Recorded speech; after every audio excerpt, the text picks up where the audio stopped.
አባቱን የሚያከብር ልጅ ኃጢአቱ ይሰረይለታል፣ እናቱንም የሚያከብራት ልጅ ድል እንደሚያደልብ ነው። አባቱን የሚያከብር ልጅ በልጆቹ ደስ ይለዋል፣ በሚጸልይበትም ቀን ፈጣሪው ይሰማዋል።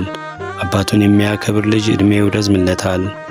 እግዚአብሔርን የሚሰማ ልጅ እናቱን ያሳርፋታል፣ እንደ አገልጋዮቹም ለወላጆቹ ይገዛል። በረከቱ ትደርስ ዘንድ በቃልህም በሥራህም አባትህን አክብረው። የአባት በረከት የልጅን ቤት ያጸናልና፣ የእናት እርግማን ግን መሠረትን ይነቅላል። አባትህን በማቃለል አትመካ፣ አባትህን ማቃለል ትምክህት አይሆንልህምና። ሰው በአባቱ ክብር ይከብራል፣ የሰውም ውርደቱ እናቱን በማቃለሉ ነው።